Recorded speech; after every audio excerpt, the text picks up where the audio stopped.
Hi, Dorothy.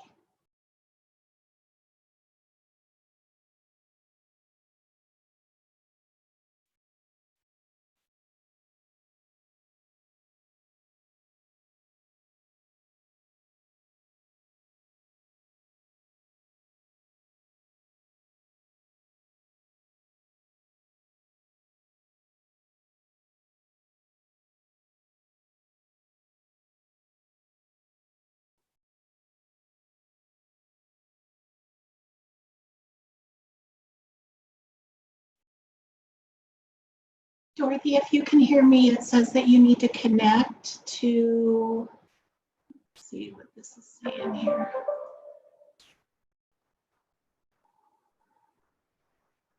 It says you need to direct, hold on.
Maria, can you hear me?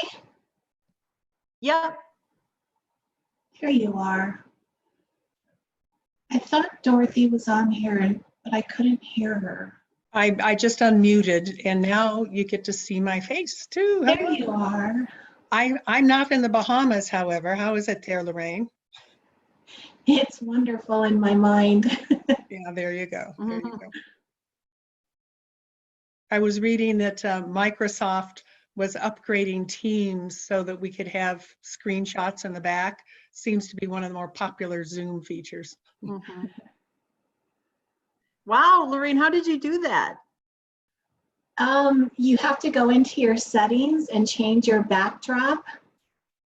When we had our training on Friday, they showed me how to do it because I guess they didn't want to look at my Batman statue.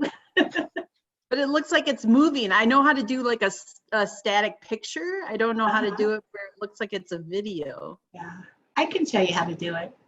Yeah. Jazz it up for my school meetings.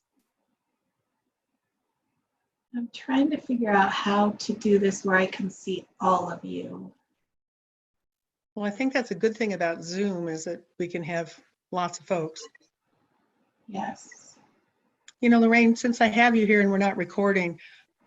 Oh, hold on. Let me see. I think it is recording. Let me see. Oh. Can you hear us? Yes, ma'am. Perfect. Can you see us? Yes. Perfect. All right. So Lorraine, whenever you're ready, I'll wait for the recording to show. Okay. It's back on. Okay, great. All right, this is Maria DeAndre, and I will call this meeting of the Englewood Environmental Foundation to order. It is currently 12:20 p.m. on April 13th, 2020. And so first I'll have the call to order. So if we could go around the room and introduce ourselves. Again, Maria DeAndre, Director of Public Works and EEF Board Member. Dorothy Hargrove, Deputy City Manager. Maria Sabata, Director of Finance.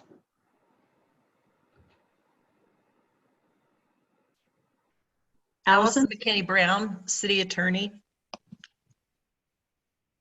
Lorraine? Lorraine O'Kane, Staff Liaison. All right, great. So first we have the approval of the minutes from February 4th, 2020. Have people had a chance to look those over? And if not, I'll give you a minute to do that, and then I'll entertain a motion to approve.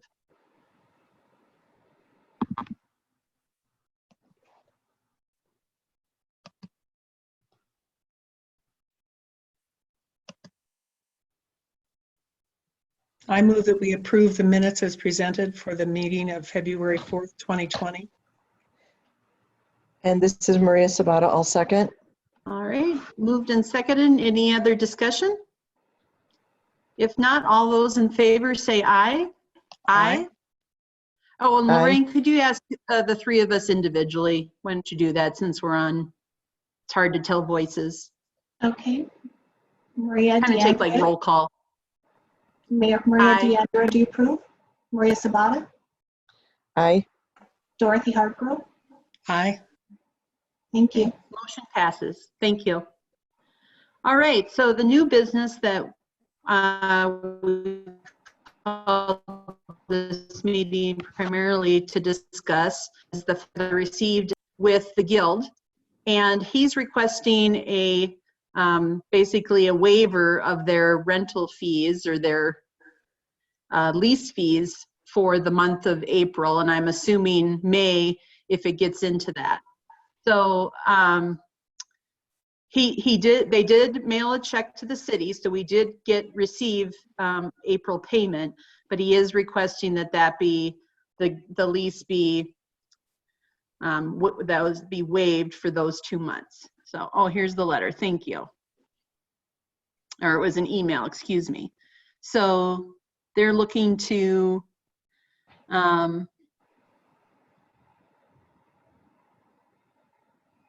I can't read the last sentence. Oh, would you consider a suspension of the lease, but add the suspended month onto the back end of the lease? So they're asking basically for forgiveness of the rent. So wanted to throw that out there for discussion and see what people thought. I guess if I could ask a question, this is Maria Sabata. Mhm.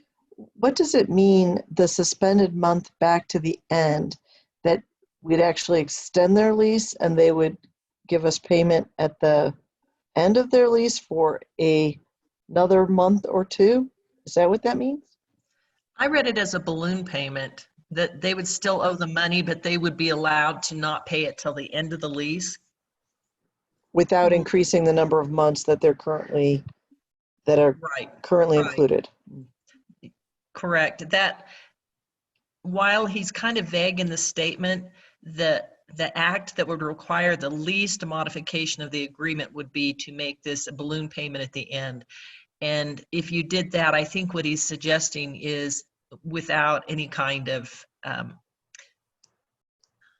interest on the money, just allow them to have, basically it would end up being 2 late payments. Well, that's assuming that it's only 2 months. I think we need to talk about that. Mhm.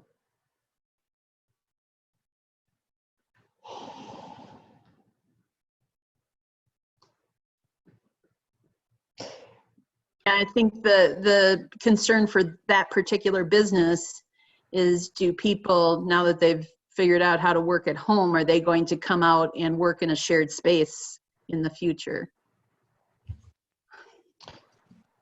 But, you know, I don't know if he was looking for an open-ended answer, or if we're, you know, maybe we're comfortable with like April and May, and then we reevaluate, see how things are going.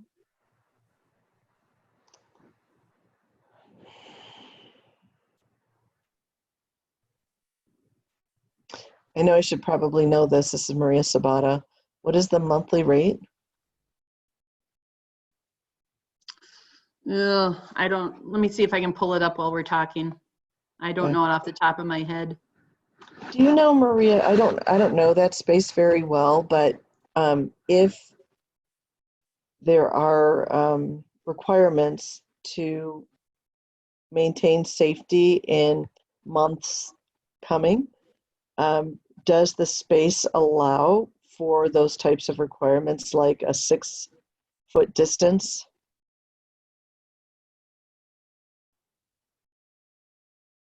I mean, people, your question, Maria, is that people could work safely there?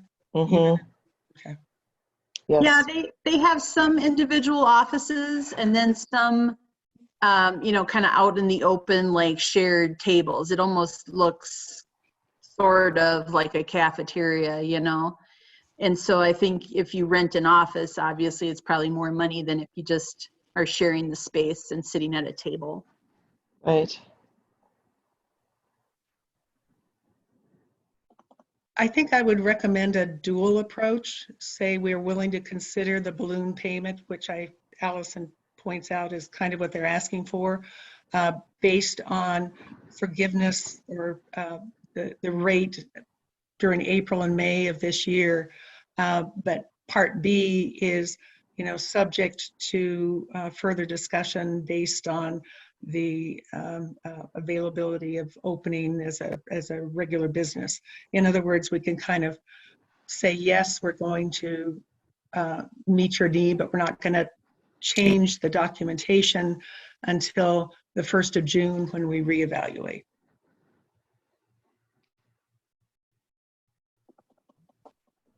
Which is complicated, but flexible.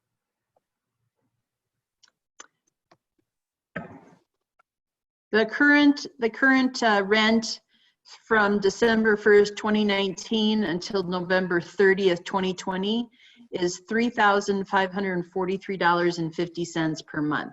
So about $3,500 a month.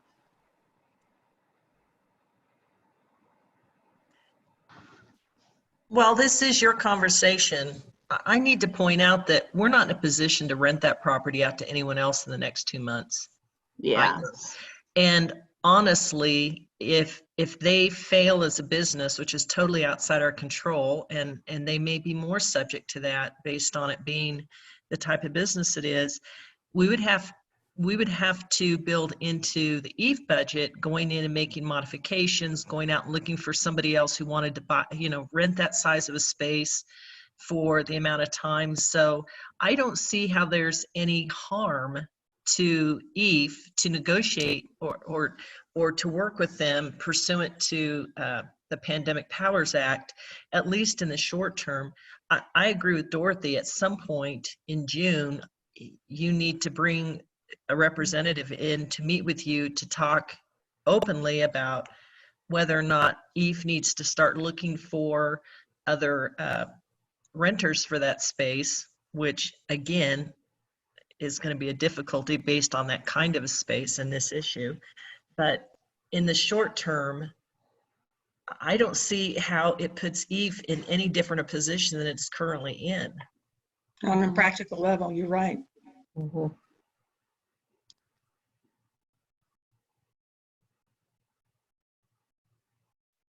Then the additional issue that I had Dugan look at, and it was making him crazy, because again, we're looking at the law very differently through this pandemic lens and these emergency orders than we've ever had to before. So we're flying by the seat of our pants in a lot of these decision making. I'm just open about it.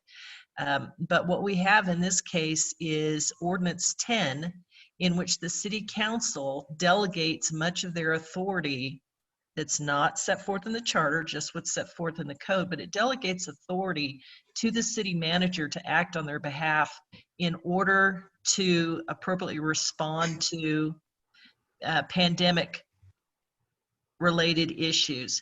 And there's subsection Q, which is issue any and all other orders or undertake such other functions and that activities as the city manager reasonably believes is required under the circumstances to protect the health, safety, and welfare properties within the city, and or to mitigate the effects of the public health emergency. And since this particular agreement, as I'm remembering, was first approved by the EEF board and then was approved by the city council, I think the EEF board could make the short-term decision, or could make the decision under their authority to allow 2 months of pay to be put at the end of the agreement to be used as a balloon payment. I think that if you wanted to go much beyond that, which would be modifying the agreement, you should seek the city manager's approval under Ordinance 10.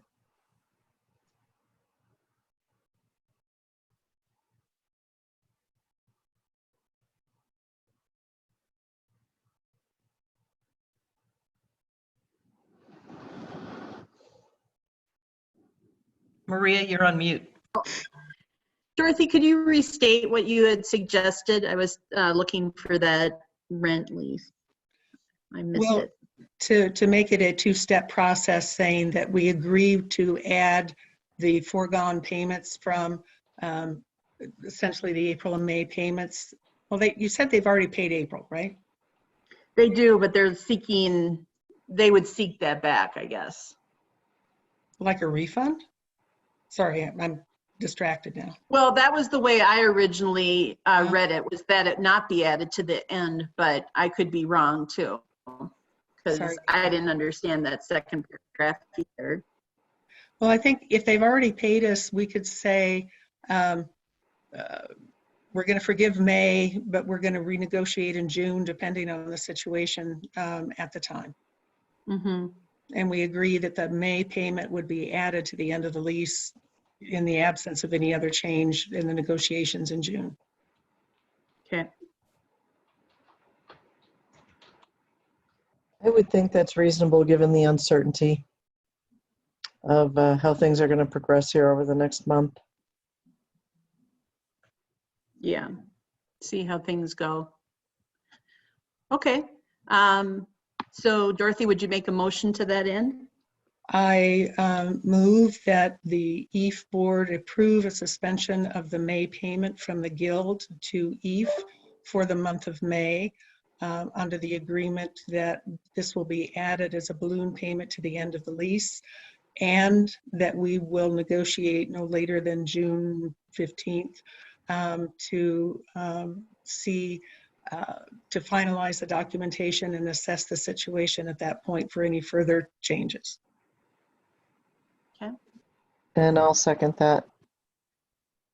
I might say, I would suggest just a friendly amendment. So by June 1st or something, because their June payment would be due on June 1. Okay, that'd be fine. That would be fine. I Almost would, have to have a decision before that.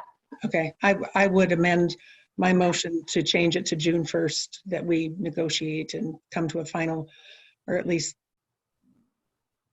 a final agreement. Yes. Sounds good. Yep. Maria, are you okay with that? Yes.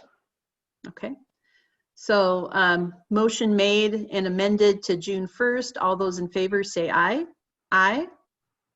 Aye. Or Aye. I'm sorry, Lorraine, could you do a roll call, please? Maria DeAndrea, Aye. Maria Sabata, Aye. Dorothy Hargrove. Aye. Okay. That motion passes. Thank you. All right. Any other business to address? I will communicate with Mr. Curtis regarding that. Any other new business items? I guess I'd like to bring up, Allison, just a FYI that we'll probably be seeking some amendments to the bylaws to talk about the participation or who should be on the board, given Ms. Hargrove's departure from the organization within the next month or so. Okay. Yep. Okay. Probably look at that for eMRF too. Do you want me to do some like mark it up for you? Maybe if that helps. I do not know how you're keeping going all the things you're already doing. You don't need to do this one more thing. Well, thank you, but I don't mind. Because if it helps you, then I know you've got a ton on your plate too. No, in this one case, let me handle it, and I'll let you deal with the pandemic emergency. Okay. All right, thank you. All right, any other business items before we adjourn? All right, seeing none, I'll call this meeting to close at 12:36 p.m. Thank you. Thank Thank you. you.